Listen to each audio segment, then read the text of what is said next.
Hello and welcome. It's David. May the 8th, 2020. May's moving through here quickly.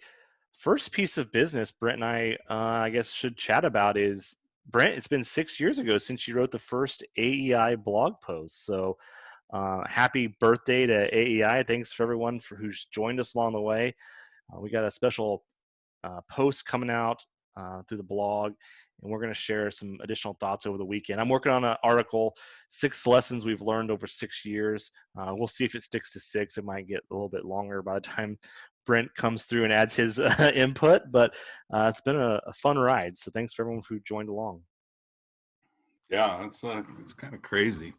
I was a little surprised actually. I didn't even realize it had been that long. So yeah, it's been fun, and time flies when you're having fun. So it's been pretty cool. I mean, when you think back about it, um, a lot of people didn't think, like, oh, what the heck are you going to write about every week a for a year, let alone 6 years. And really finding stuff to write about is not the problem.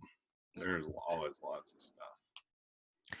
Yeah, I kind of remember us talking earlier. We say we'd write until we ran out of ideas, and every time we write, it actually is a very perpetual cycle, right? It brings on another idea. So 300 blog posts, not even counting what we put behind the AEI on the AEI premium side. So I guess the secret to writing 300 blog posts is 1 week at a time, because I certainly couldn't have done it if we would have said, "Hey, we're going to write 300 blog posts over the next 6 years." I would have never got it accomplished. But one step at a time, 1 week at a time, is apparently how you get that accomplished. So it's been a lot of fun. So Brent, tell us a little about a new post that you put up about deflation. You're thinking about the economy and where things might be going, and what's been going on with ag and prices. Well, so this all started. What I wanted to write about originally was kind of inflation versus deflation in the general economy. And there is a raging debate right now about that issue. And so I thought, it would be good to provide some perspective on that. And it's a big debate, and it's really complicated. And the more I got to thinking about it, I thought, well, what experience do we have with deflation? We don't have much with inflation, but what about deflation? And the only thing, I'm like, well, I guess agriculture, we've had a lot of deflation, output price deflation, not general deflation, but certainly output prices. And so I kind of went through and documented that a little bit. And the crazy thing about it is I just took 6 commodities. I used USDA prices, and basically we are starting 2020 at the same point we started 2010, which is kind of crazy that it cycled like that. So when you look at that, that's not a good situation. I mean, 10 years and you're at flat prices. The only way that could be a decent situation is if productivity gains were massive over that time period. And so that's what I wrote about. And the bottom line is that no, actually input prices are up, output prices are flat, and productivity wasn't sufficient to overcome it. So as a result, what we've got is severely compressed margins, and 6 years worth of them. And So go ahead. Well, I was just going to say, so then, I kind of go through what might change. And one of the things that jumped out to me as I was reading that is the debt story, right? So not only do we have lower prices, lower output prices, higher input prices, so tighter margins, there's way more debt in the sector right now. And so when we think about servicing debt in this deflated price environment, it compounds it. And I thought I think you listed 4 potential, maybe 5 ways that this might improve farmland values, commodity prices could increase, input prices go. And the bottom one, I think, is where everyone's going to be thinking about for 2020 is government. What's the role of government and government payments? And I think we're going to have a conversation beyond 2020. I think it's going to have to go into 2021, and we're going to start thinking about how this plays out. So it's a great post. And the other thing that came to my mind is deflating in prices has been a real headache for ag over the last 6 years. Energy markets have been dealing with it, especially in the last 3 or 4 months. So it's been a challenge for the sectors of the economy that have been dealing with it the last few years. But if it's widespread in the economy, it could have some real struggles. And I think that's why there's this raging debate, as you pointed out. Yeah, I mean, the idea is that inflation always favors the borrowers, and deflation hurts borrowers, and that's what's happening in agriculture. We had all this debt, and now in a deflation, you're paying it back with commodities that are not worth nearly as much, and it creates major challenges.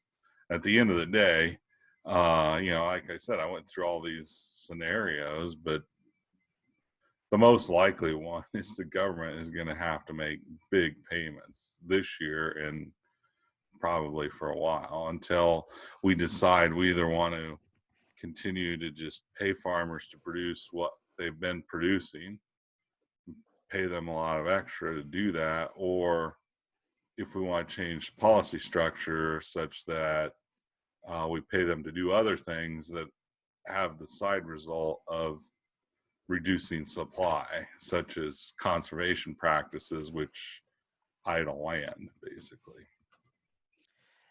Yeah, it's I think there's gonna be a lot of debate, arguments, frustration as we see. This is year 3 of. So I guess let's back up.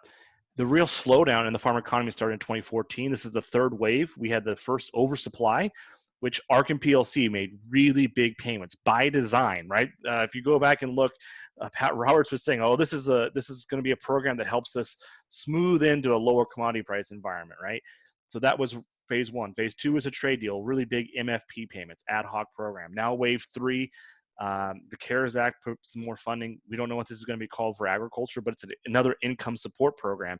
So it's going to be a lot of debate as to how we continue this. And so we've been dealing with 6 years of a lot of support, and especially in the last 2 years. So we'll have to keep an eye on that. Kind of a side note to that, Brent. We talked about a couple of weeks ago, $50 billion has been floated from USDA as to where they want to move the credit limit for the CCC, that Commodity Corp. What's it?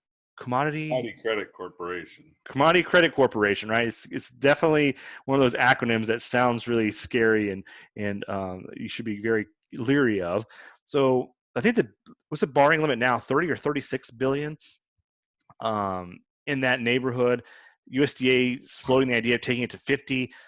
Some legislatures this week floated an idea of taking it to 68 billion. So more room on the credit card for the USDA to float these. And the way this works is USDA can spend out of that account, and then the Congress will then have to reauthorize that. So the Congress has to put money in the account so they can spend it. They sort of approve it in the rearview mirror. So keep an eye on that. I think that's going to be a really big potential story, especially as it plays out to how we're going to fund these programs. So one is there a willingness to continue to provide these programs? But two, how are we going to do it? And this is the mechanism, the CCC. Yeah. Yeah, it's interesting, especially since it was probably, I mean, the CCC's never really been used this way before, so it's wild. Once you've done it once, though, it's going to happen again. There's a story on the website. You can go check it out. It's about how the Government Accountability Office sort of slapped the USDA on the wrist back in the early 1980s for using CCC funds for the original PIC program back in 1983. They paid producers to idle land, and then there's a big drought that year. But if you go through and read the talking points of that program when they were rolling it out and how it's going to save all this money, you could sort of see them taking the same text and sliding into the year 2020, and that being the same program. But the point of this is the oversight office said that the USDA shouldn't have used the program in this manner. They should have went to Congress to use a multi-year, multi-billion-dollar funded program. And here we are 30, 40 years later using it for the same reason, and sort of everyone sort of forgot about that. But Another article that's out there, we worked on this this week. A lot of talk about negative prices. So the West Texas Intermediate contract for the November futures went negative about 10 days ago. A lot of talk around that. Now there's been a rash of media articles, ag media articles saying, hey, can this happen to commodities as well? We outlined a list of reasons why we think it's less likely for ag products. And it's really important to step back and think about what happened in that contract for the oil and why ag is maybe uniquely different. And also thinking about what really is the likelihood. Because I think anytime we talk about this, the likelihood sort of seems to be more exaggerated than what it is. So can corn trade negative? Yes, but it's really, really, really unlikely. And we outlined some reasons why. Yeah, I think it's 20 sigma event or something, 20 standard deviations out, or I mean it's some ridiculously small probability, because there's really key differences between the storage costs of those items. And so anyway, it's I mean, 6 years ago, who would have thought we'd been talking about negative commodity prices? So, just thinking about, I was just sitting here kind of reflecting about that and what we started writing about 6 years ago. Kind of the peak was in, right? And so we've presided over 6 years of the downward slide in agriculture. And to me, this feels like it's kind of pushing it to the bottom, but I don't know. Yeah, the first article, you can go find it, is you wrote about the USDA's February net farm income estimate back in 2014. It was for the first year that net farm income would start to come down. And yeah, so I guess we've been we've been documenting and following this along through the most difficult of times. And um, it's been, I think a lot of people are surprised how long the downturn has lasted, and we've looked Yeah. at it, and we sort of thought a longer downturn was possible. That's not to say at all. We had no idea there's going to be a trade war and a COVID. complete COVID, two huge demand destructions on the backside of an oversupply issue, and that really sums up the last 6 years: oversupply, two demand destructions. That really is a huge blow to the farm economy. One last thing I have to share, Brent, and then you can wrap it up with any thoughts that you have. In the newsletter this week, mere generalization.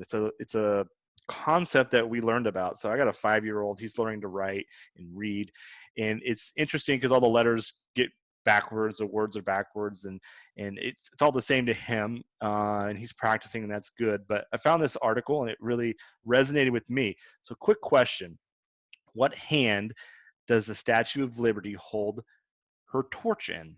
And we all know she holds a torch, but which hand, the left or the right?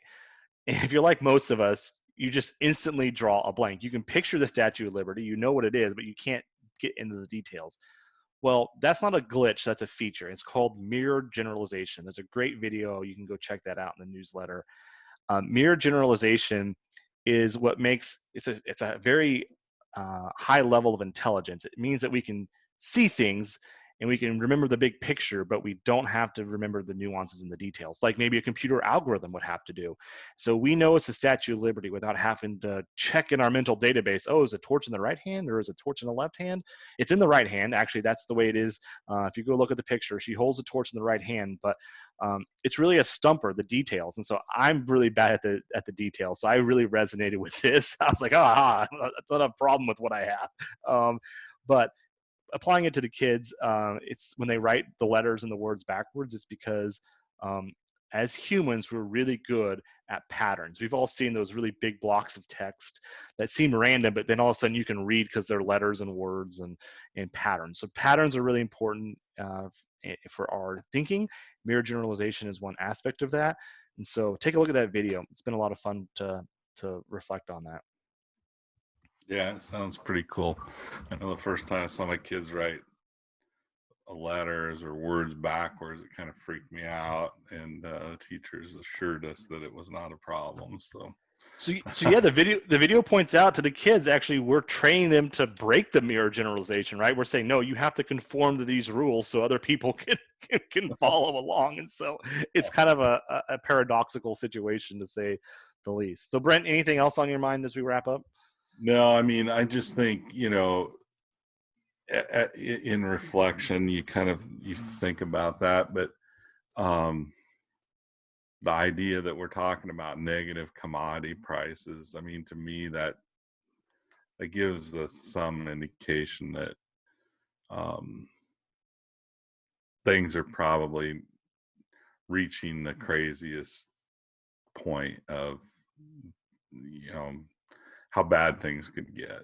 Um, so to me, it feels a little bit like the things have overreacted to the negative, but that's not to say it can't go worse. But probability of negative corn prices is very low, in my opinion. Yeah,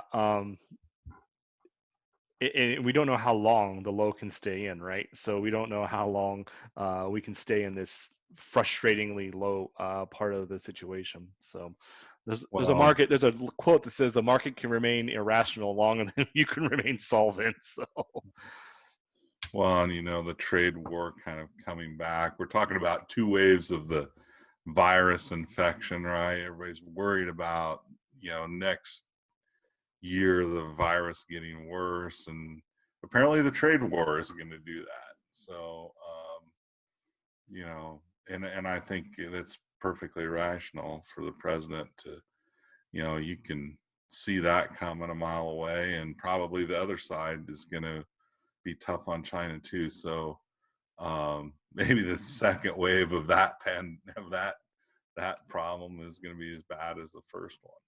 I don't know.